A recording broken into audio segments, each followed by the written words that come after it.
Sanibonani la ekhaya. Ninjani? Asithembe ukuthi niyaphila bafethu. Mfoka Mkhonza lo. Ngibonga kakhulu ngokuthi nibe khona la.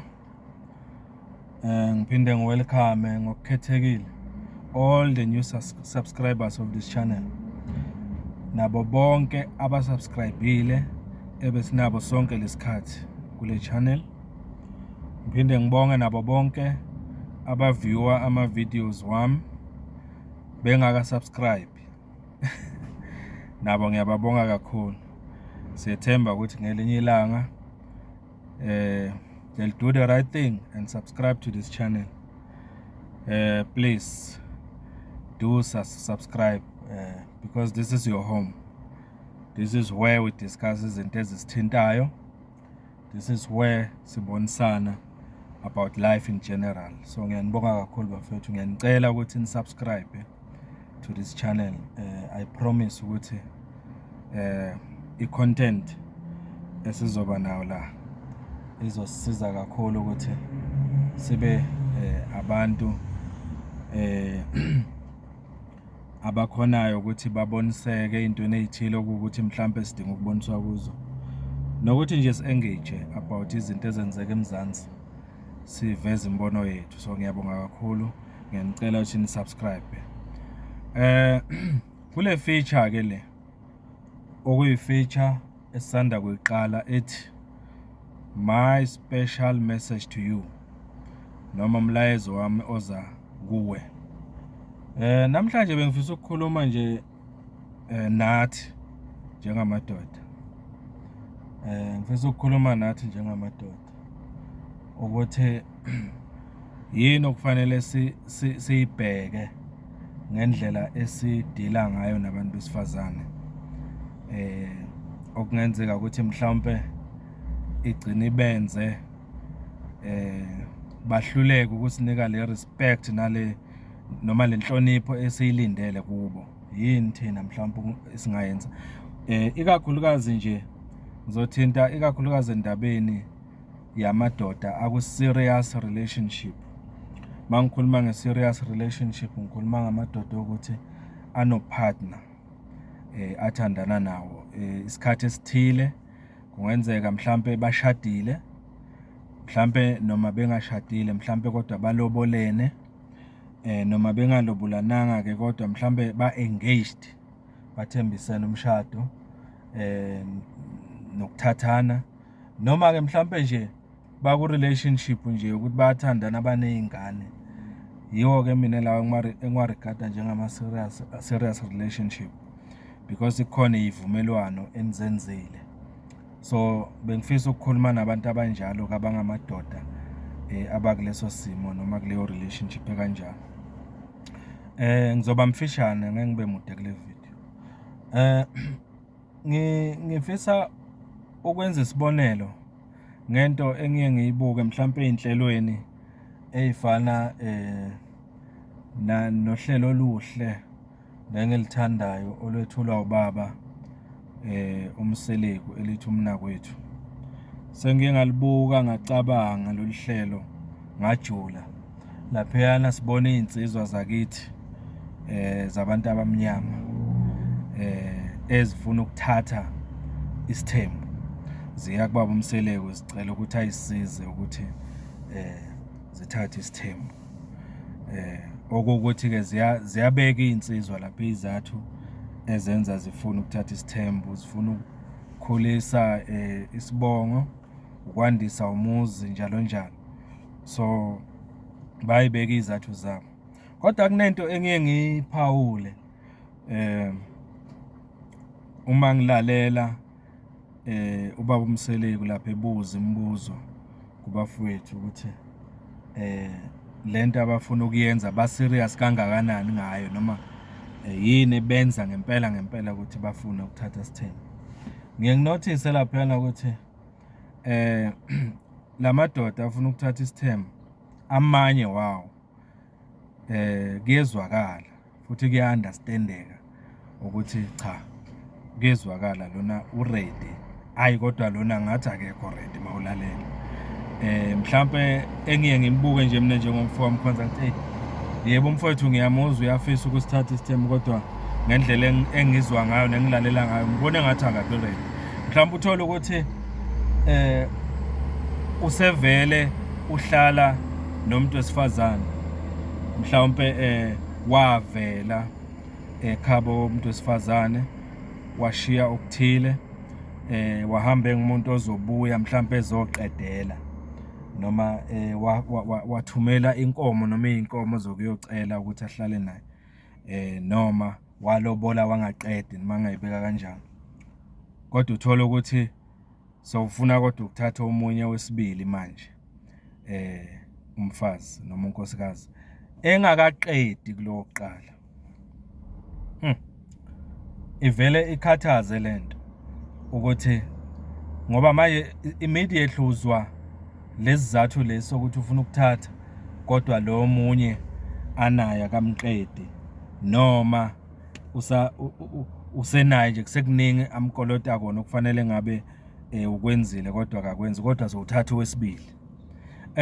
Lento ivele ikwenze umzwele lo wesifazane ukuthi kakade ukurelationship nale ndoda ukuthi le ndaba ngabe uzamukela kanjani ukuthi manje sekuza owesibili ekubeni mina nobaba la ekhaya besisakhuluma ukuthi ekhaya ubaba noma abazali basalindele ukuthi nakhona ayoqedela noma ayovela. Kumenza lo wesifazane azizwe engazothi mhlambe akana value noma azizwe ngenasithunzi noma azizwe mhlambe isiwula noma isiphokophoku noma mhlambe azizwe engathandeki. Fika nje into eziningi ukuthi short kahle indoda lena beyisapractice yini mhlambe la kimi ukuthi ipracticele ukuthi ihlale nomfazi ngoba nakho manje ingathi silethu wesibili kusho uyena lo oyena yena umfazi mina angisilutho ngendlela mhlambe engibukwa ngayo indoda yami. Ngiye ngibone mangilalela le ingxoxo ukuthi lo wesifazane ufila kanjalo. Uyayibona? Okusho ukuthi mangabe siyichaza into njengale singayichaza ngokuthi indoda eyenza lokhu mhlambe ibe nokungamcabangeli umkayo enaye njengamanje ehlala naye njengamanje ukuthi imizwa yakhe izoba kanjani makufika indaba enjengalezi because mina ngendlela engibuka ngayo nendlela engiunderstanda ngayo indaba yesithembu ngikholelwa ukuthi into exoxwayo futhi kuboniswane naloko ukuthi kakade unkosikazi unaye ukuthi yazi ngathi kunesidingo sokuthi kube nowesibili. So laphiyana nale indaba zifika vele engazilindele lo kube like nje kuthiwa gaxa itshe phezulu kwekhanda lakhe. So uyabona mina ngendlela engibuka ngayo le isuke ibonisa ukungamcabangeli. Isithembu anginankinga naso bafethu angifuni ukuqamba amanga. Isithembu ngiyazi imizi eminingi sikhona isithembu yakhiwe imizi njalo kodwa if siqhamuka ngalendlela le engiyikhuluma la angiboni ukuthi kusuke kukahle because manje ubangela lo wesifazane onaye inhliziyo embi ngawe nendlela umtreatha ngayo ebonisa ukungamcabangeli. Uyayibona? Asidluleke kule ndaba yesithembu. Size nje ensizweni nje ukuthi ke mhlawumbe ku relationship nje iyayijolela nalomuntu enaye mhlawumbe banezingane abakashada abakalo kodwa nje bayaphila ku relationship. Uma kuukuthi wena ndoda usuthola omunye noma usuqonywa omunye wesifazane uthi mawuqonywa yilo omunye wesifazane uthi uma ubanjwa ngoba phela kuyenzeka ubanjwe uthi uma ubanjwa ungakhombisi ukuyisola ngesenzo sakho ukwenze like nje into egeneral nenormal amadoda ayayenza. Uyayibona? Nalokho mina ngendlela engibuka ngayo ngibona engathi kungamcabangeli lo wesifazane onaye. Angithi manje usekubambile. Ngicabanga ukuthi kubalekile ukuthi ngoba usubanjiwe ukuqala nje uxolise. Angithi ubuganga sobanjiwe. Okokuqala lokuxolisa nokuthi if kuwukuthi kukhona into oyimisele no serious ngayo ngalo wesibili kufanele ukuthi salumbekela umbekele onke ama details ukuthi lo wesibili njengoba ekuqomile kahle kahle uyimisele ngani ngaye. Ngaqamba manga mhlambe uthi hayi bekwenzeka imistake ekubeni uyazi ukuthi usazoqhubeka kodwa naye, because uma kuwukuthi bekuyi mistake uzobonisa ngokuthi uxolise la bese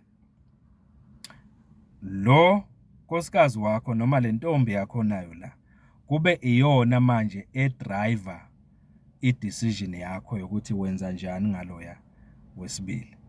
Ngisho ukuthini mangisho njalo? Okuzoshiwo yilo onayo relationship kuzobonisa ukuthi serious futhi uyaxolisa. Kufanele ubuze kuye ukuthi ngingenza njani sithandwa sami ukuthi ngikubonise ukuthi ngempela ngiyaxolisa futhi kube iphutha engikwenzile. Ngizokwenza konke ozongicela ukuthi ngikwenze ukuze ngikwanelise ukuthi kwenzeke imistake. Akusho ukuthi naku nanaku lokho akubonisa kona ukuthi ukwenze uyayibona. Lokho kubonisa ukuthi uyindoda honest, uyindoda eneqiniso. Angithi usubanjiwe. Mawubanjiwe kufanele kube izinto ezimbili ezizokwenzeka. Is either lo othandana naye kakade lo oqala nje onaye umtshela iqiniso ukuthi hayi vele lona kukhona inhloso enginazo naye angeke ngikhona ukuthi sihlukane naye nganaku nanaku. Wenzele ukuthi lona azodecide ngefuture yakhe. Kunokuthi uqamba amanga ukuthi loyana bekuyi mistake umenza akukholwe futhi lo kanti usazoqhubeka naye aphinde akubambe futhi ukuthi nisaqhubeka. Uyabona ukuthi lokho kungabi neqiniso futhi kusibeka kabi njengamadoda, kusivezela isithombe esibi emphakathini. Ngiyazi ukuthi uma uyindoda noma uyinsizwa ikhona lento ukuthi ungaba isoka. Ubusoka sibujwayele biyenziwa kodwa akufanele bafethu ubusoka sibenze ngobuqili. Uyayibona? Funa sibenze ngeqiniso. Ngikholelwa ukuthi obaba nomkhulu bethu ababeqonywa noma beba nesithembu babekwenza kodwa abanye yes babekwenza mhlambe ngamanga nangobuqili kodwa kukhona laba ababekwenza ngeqiniso okuwukuthi umuntu esebanjiwe akuveza ukuthi mama naku songibambile kodwa ke ake sixoxe ngale relationship ungibonise ukuthi siyenza kanjani ukuya phambili. Uyayibona? Mina ngifisa nje ukuthi kube kanjalo ensizweni zakithi. Singakhohlisi ama partners wethu ngama decision esesiwathathile ngama relationship wethu. Singabakhohlisi. Uyayibona? Asimtshele nje iqiniso ukuthi cha laphiyana vele lona mhlambe kwenzeka iphutha ngiyamiyeka kodwa uma uthi wena ufisa ngimiyeke futhi singenza noma yini ezoshiwo nguwe ezoqinisekisa ukuthi siyamiyeka na kanjani noma ngiyamiyeka na kanjani. Uyabo kufuna ube honest kulo unaye. Uyayibona? Mawukuthi uyacela kuye ucela ukuthi naye lo yabe khona uyibeke izathu zakho naye lo umfake kule ngxoxo lo naye eqaleni. Uyayibona? Ubusoka angicabangi ukuthi ubusoka ubuqili. Angicabangi ubusoka kufanele ukuthi yebo uma indoda uqonywe kodwa qonywa ngeqiniso. Uyayibona? Even yona le ntombi oyishelayo yesibili ngikholelwa ukuthi mina ibikele ukuthi cha ukhona okhona. Ngikhona ku relationship kodwa nawe ngiyakudinga ngezathu ezikasona so. Ungamfihli umfazi wakho noma unkosikazi wakho noma intombi yakho. Ungayifihli, veza ukuthi isimo sami sikanje bese uyaqhubeka ushela. Uyabona lapho sowushelela endaweni eclean ngoba naye lo mshelayo manje somnika indawo yokuthi noma ispace sokuthi decide ngawe ukuthi wenzani ngawe. Uyakuvuma lokho okucelayo noma cha. In short kule video nje ngifisa ukuthi amadoda noma thina amadoda excuse me esikwenzayo njengamadoda asikwenze kodwa asibacabangele labesifazane sinabo imizwa yabo ukuthi uma ngenza le decision imizwa yalo muntu lo engithandana naye izoba kanjani. Uyayibona? Uma kwenzeka ngibanjwa la, yini engizoyenza ukubonisa ukuthi ngisamkhathalela lo engithandana naye. Yiloko engifisa ukusho, akusikuningi engifisa ukusho kule video. In short nje ngicizelele sengivala, bengifisa nje ukuthi madoda, yebo asikwenze esikwenzayo, ama decision ngawethu, ngoba phela ngeke umuntu umthathele isinqumo ngokuthi enzeni. Makuthi akashele uzoshela, makuthi akathathe uzothatha. Kodwa ngithi mina sibe neqiniso. Uyayibona? Uyabona nje kule ngikhulume ngayo ekuqaleni isithembu yokuthi ufuna ukuthatha isithembu. Ngikholelwa ukuthi kumele ukudiscuss nalo mkakho khona. Uma uyindoda eneqiniso, uyayizwa lena? Uma uneyindoda eneqiniso, ufuna ukuthatha isithembu ngeqiniso, uyazi uzokwenzani? Uzothi uma uyibona le ntombi oyidingayo, kube uwena uqobo lwakho obikela lo onaye manje, ungakayisheli noma ingakakuqomi, umtshele ukuthi yazi ngiyafisa ukuthi ngelinye ilanga ngibe nesithembu. And umuntu engicabanga ukuthi mhlawumbe ngaba isithembu esihle nawe sengimbonile kodwa ngingamsheli. Uyayibona? Angazi ukuthi wena uyibuka kanjani. Akungibukise nangi lo wesifazane oseyithathile inhliziyo yami, sithandwa sami. Ngicela ungibonise ukuthi ngingenza kanjani, angingamsheli. Because iphutha elikhulu siqala thina siyoshela loya wesifazane wesibili, sibuye sesizomfuhleka kulo esinaye manje. Vela usamnika ichoice lo onaye, so uzomdictatela manje noma so uzombekela imigoqo ukuthi naku kuzohamba kanje kule relationship yethu.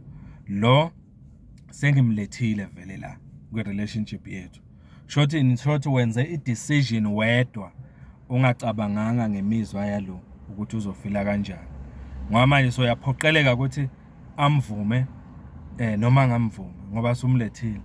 Mina ngicabanga ukuthi isithembu kumele ukuthi usinegotiate nomfazi wakho onaye. Uyayibona? Ungakasheli noma ungakavumelani naloya. Uyayibona? Even naye loyo omshelayo, ngicabanga ukuthi kuhle ukuthi umbikele ukuthi cha nginayo inkosikazi. Uyayibona? Kanje na kanje.